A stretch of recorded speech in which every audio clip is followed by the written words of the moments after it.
اور جس کا فل ہوتا ہے وہ جلدی کھنکتا نہیں، یعنی جو برتن خالی ہوتا ہے وہ آواز دیتا ہے، جو برتن خالی ہوتا ہے وہ آواز دیتا ہے، اور جس برتن میں اگر کوئی چیز موجود ہو وہ برتن آواز نہیں دیتا۔ آپ کو یہ بہت اچھے سے معلوم ہے۔ تو اسی طریقے سے یہ اسکالر جو ہے جب میرے آقا خواجہ غریب نواز علیہ الرحمہ سے مناظرہ کرنے کے لیے آیا، میرے آقا خواجہ غریب نواز نے اپنے سر کو جھکا لیا اور آپ اپنی تسبیح میں مشغول ہے، اور یہ بہت اچھل رہا ہے، کود رہا ہے، سوال پر سوال کر رہا ہے، مگر میرے آقا خواجہ غریب نواز ابھی خاموش ہے۔ آپ نے اس اسکالر کا کوئی جواب نہیں دیا۔ مگر دیکھو میرے مسلمان بھائی، جب میرے آقا خواجہ غریب نواز علیہ الرحمہ نے اپنی نظر کو اٹھایا ہے، اور اٹھانے کے بعد آپ نے فرمایا کہ اے رام دیو، تو مجھ سے مناظرہ کرنے کے لیے آیا ہے، میں تو تیری پیشانی میں دیکھ رہا ہوں کہ ایمان کا نور چمک رہا، میں تو تیری پیشانی میں دیکھ رہا ہوں ایمان کا نور چمک رہا ہے، آجا میرے پاس آجا۔ مگر دیکھو میرے مسلمان بھائیوں، جیسے میرے آقا خواجہ غریب نواز نے یہ فرمایا کہ اے رام دیو، تیری پیشانی میں ایمان کا نور چمک رہا ہے، جب اس نے یہ سنا ہے وہ بے ہوش ہو گیا، وہ بے ہوش ہو گیا، اور جب اس کو ہوش آتا ہے میرے آقا خواجہ غریب نواز کے قدموں سے لگ جاتا، میرے آقا خواجہ غریب نواز علیہ الرحمہ کے قدموں سے لگ کر آپ کے ہاتھ پر بیعت کرتا ہے اور مسلمان ہو جاتا ہے، آپ کے ہاتھ پر بیعت کرتا ہے اور مسلمان ہو جاتا ہے۔ جہاں پر آج آپ کا روضہ موجود ہے، یعنی میرے آقا خواجہ غریب نواز علیہ الرحمہ کا روضہ جہاں پر آج موجود ہے، وہ زمین جو ہے اسی رام دیو کی تھی۔ جب اس نے ایمان قبول کر لیا، میرے آقا خواجہ غریب نواز علیہ الرحمہ نے اس کا نام عبداللہ رکھا، اور اس نے تحفے میں وہ زمین دی اور حکم دیا اور فرمایا کہ اے فقیر، اے درویش، اے خواجہ غریب نواز علیہ الرحمہ، اب آپ انا ساگر سے اٹھیے اور وہاں پر تشریف لے چلیے، اور وہیں پر آپ اپنی کٹی کو بنائیے۔ یعنی یہ زمین اسی عبداللہ نے، اسی اسکالر نے میرے آقا خواجہ غریب نواز کو دی تھی، جہاں پر آج میرے آقا خواجہ غریب نواز علیہ الرحمہ کا روضہ موجود ہے۔ اب دیکھو میرے مسلمان بھائیو، ایک آخری بات، ابھی تک میرے آقا خواجہ غریب نواز علیہ الرحمہ نے کسی مسجد کی تعمیر نہیں کی ہے، بس آپ یوں ہی زمین پر نماز ادا کر رہے ہیں۔ آپ کے مریدین یعنی جو آپ کے ساتھی ہیں وہ آپ کے پیچھے نماز ادا کر رہے ہیں، اس طریقے سے معاملہ چلتا رہا۔ مگر جب آپ کو زمین مل گئی، اب آپ نے یہ ارادہ کیا کہ ایک مسجد تعمیر کی جائے، ایک مسجد تعمیر کی جائے۔ مگر میرے مسلمان بھائیوں، مسجد تعمیر ہونے کے لیے سامان کی ضرورت ہوتی ہے، مٹی کی ضرورت ہوتی ہے، پتھر کی ضرورت ہوتی ہے۔ تو جب میرے آقا خواجہ غریب نواز علیہ الرحمہ کے مریدوں نے ان سب چیزوں کو جمع کیا، ادھر راجہ پرتھوی راج نے پہرا لگا دیا کہ خواجہ غریب نواز کو مسجد تعمیر نہ کرنے دے۔ خواجہ غریب نواز علیہ الرحمہ کو مسجد تعمیر نہ کرنے دینا، یہاں تک کہ میرے مسلمان بھائیوں، وقت ایسا آتا ہے کہ آپ کو مسجد تعمیر کرنے سے روک دیا جاتا ہے، تو آپ کے مریدوں نے سوچا کہ دن میں تو پہرا لگا رہتا ہے، لاؤ رات میں مسجد تعمیر کی جائے۔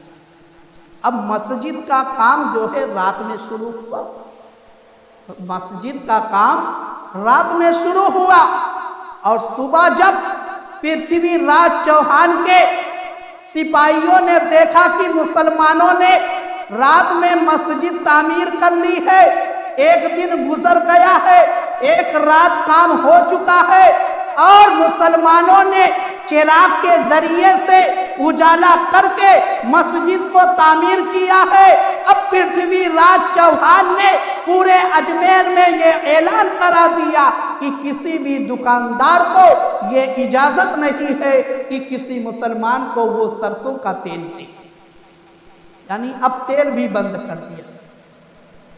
ابھی تک تو مسجد تعمیر کرنے پر پابندی تھی، مگر مسلمانوں نے رات میں کام کیا چراغوں کو جلا کر۔ اب چراغوں کو جلانے کے لیے تیل کی ضرورت ہوتی ہے، اب تیل بھی مارکیٹ میں بند۔ آپ کے مریدین ایک دکان پر گئے، دو دکان پر گئے، تین دکان پر گئے، ہر دکاندار نے یہی کہہ کے انکار کر دیا کہ راجا کا حکم ہے کسی مسلمان کو تیل نہ دیا جائے۔ اب میرے مسلمان بھائیوں، مریدین اداس ہو کر اپنے آقا کے دربار میں آ گئے۔ میرے آقا خواجہ غریب نواز نے پوچھا کہ آخر بات کیا ہے، معاملہ کیا ہے، تم لوگ بہت پریشان دکھائی دے رہے ہو۔ مریدوں نے کہا کہ اے میرے آقا، ایسا ایسا معاملہ ہوا ہے کہ راجا نے اعلان کے ذریعے سے پورے اجمیر میں تیل بیچنے سے، یعنی مسلمانوں کو تیل دینے سے روک لگا دی۔ اب مسجد کا کام کیسے رات میں ہوگا؟ تو میرے آقا خواجہ غریب نواز نے کہا کہ گھبرانے کی ضرورت نہیں ہے، یہاں تک کہ شام کا وقت آتا ہے۔ میرے آقا نے فرمایا، میرے آقا خواجہ غریب نواز علیہ الرحمہ نے فرمایا، قطب الدین پانی لایا جائے، قطب الدین پانی لایا جائے۔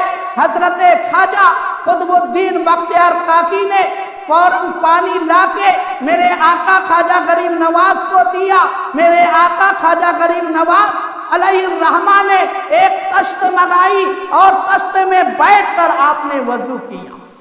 آپ نے تشت میں بیٹھ کر وضو کیا اور وضو کرنے کے بعد فرمایا کہ تمام چراغوں کو لایا جائے، تمام چراغوں کو لایا جائے۔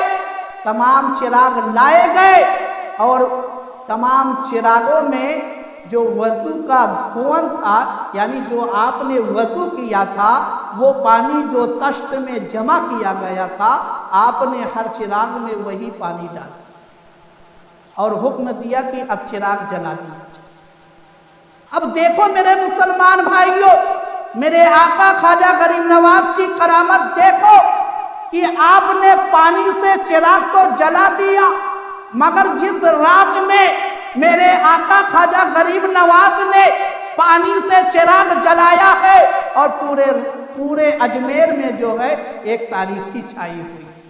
کیوں؟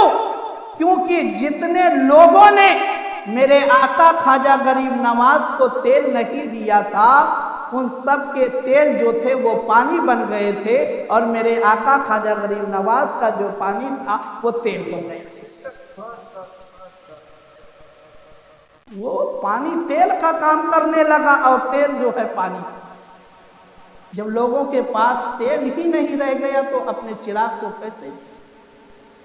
تو اس طریقے سے اتنی محنت سے مسجد کی آپ نے تعمیر کی۔ آج بھی وہ مسجد آپ کے بالکل روضے کے قریب میں موجود ہے، اس میں آج بھی لوگ نماز پڑھتے ہیں اور اللہ کی عبادت کرتے ہیں۔ اللہ کے فضل و کرم سے آپ کے روضے کے قریب میں جو ہے 4 مسجدیں، ایک اکبری مسجد، ایک بلالی مسجد اور 2 چھوٹی مسجد۔ اکبری مسجد جو ہے جس میں ایک وقت میں ہزاروں آدمی نماز ادا کر سکتے ہیں، جس میں ہزاروں آدمی نماز ادا کر سکتے ہیں اور کوئی ایسا وقت نہیں ہوتا کہ جس میں نمازی کم ہو، جس میں نمازی کم ہو، یعنی لوگ نماز ادا کرنے کے لیے نماز کا وقت شروع ہونے سے پہلے ہی لوگ صف لگا کر بیٹھ جاتے ہیں۔ جو جتنی پیچھے آتا ہے دھیرے دھیرے وہ پیچھے چلا جاتا ہے، یہاں تک کہ میرا بھی اتفاق ہوا ہے کئی مرتبہ فجر کے وقت میں کہ میں اذان سے بہت پہلے پہنچا اور میری یہ خواہش تھی کہ میں آج امام صاحب سے مصافحہ کروں، جو اکبری مسجد کے امام صاحب تھے، اور میں پہلی صف میں پہنچنے کے لیے تاکہ جب میں پہلی صف میں پہنچوں گا تو امام صاحب سے مصافحہ ہو جائے، مگر ایک دن ایسا ہوا، 2 دن ہوا، میں نہیں پہنچ سکا۔ جب میں نے دیکھا اذان سے بہت پہلے، اور جب میں پہنچتا ہوں کیا دیکھتا ہوں 5 صف 8 صف لگ چکی۔ میرے مسلمان بھائیوں، کون سی دنیا میں آپ ہو گئے؟ اور لوگ کہتے ہیں کہ مزاروں پر جانے والے نماز نہیں پڑھتے۔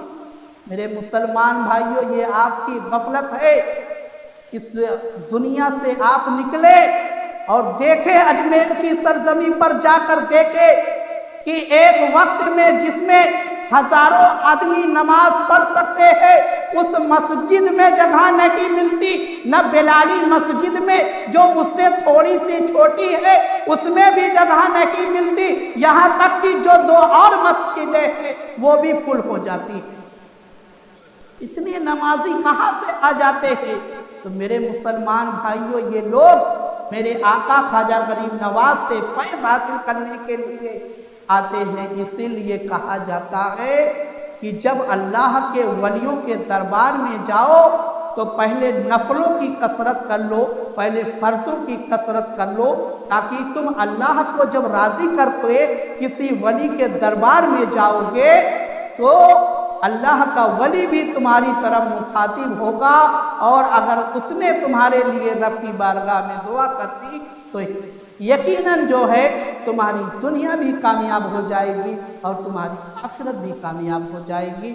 ہم اور آپ اسی خواجہ غریب نواز سے محبت کرتے ہیں جنہوں نے پوری زندگی نماز کی تعلیم دی، قرآن کی تعلیم دی، یہاں تک کہ آپ نے اسلامی تعلیمات کو اتنی کثرت سے پھیلایا، آپ نے اس طریقے سے اسلام کی تبلیغ کی کہ آپ کے دست اقدس پر، دست مبارک پر 90 لاکھ سے زیادہ لوگوں نے کلمہ پڑھا، 90 لاکھ سے زیادہ لوگوں نے کلمہ پڑھا ہے۔ تو میرے مسلمان بھائیوں، ہم اور آپ کو جو قرآن ملا ہے میرے آقا خواجہ غریب نواز سے ملا ہے، ہم اور آپ کو جو نماز ملی ہے میرے آقا خواجہ غریب نواز سے ملی ہے، یعنی جو بھی چیزیں ہم کو آج ملی ہے میرے آقا خواجہ غریب نواز سے ہم کو ملی ہے، تو جو عقیدہ، جو طریقہ انہوں نے دیا ہے اس طریقے کو بھی اگر ہم لے لیں، اس پر عمل کرنے لگیں، تو جس طریقے سے میرے آقا خواجہ غریب نواز اللہ کی راہ میں، اللہ کے بارگاہ میں مقبول ہو گئے اسلام کی تعلیمات پر عمل کر کر، یقیناً ہم بھی غوث پاک کے صدقے میں، خواجہ غریب نواز کے صدقے میں اگر اسلامی تعلیمات پر عمل کرنے لگے ہم بھی رب کی بارگاہ میں مقبول ہو جائیں گے۔ اللہ تعالیٰ کی بارگاہ میں دعا ہے کہ مولا تعالیٰ ہم سب کو اہدنا الصراط المستقیم پر چلنے کی توفیق عطا فرما، اور ہم سب کو پیارے نبی سرکار دو عالم صلی اللہ تعالیٰ علیہ وآلہ وسلم کی پیاری پیاری سنتوں پر عمل کرنے کی توفیق عطا فرما، ہم سب کو 5 وقتہ نماز ادا کرنے کی توفیق عطا فرما، ہم سب کی پیشانیوں میں سجدے کی تڑپ پیدا فرما۔ مولا ہم سب کی تمام گناہ کبیرہ اور گناہ صغیرہ کو معاف فرما دے۔ اے پروردگار عالم، ہم سب پر اور ہمارے اہل خانہ پر غوث پاک کا اور خواجہ غریب نواز علیہ الرحمہ کا صدقہ نازل فرما، صدقہ نازل فرما، اور ان بزرگان دین کے صدقے میں ہم سب کی تمام جائز تمناؤں کو پوری فرما۔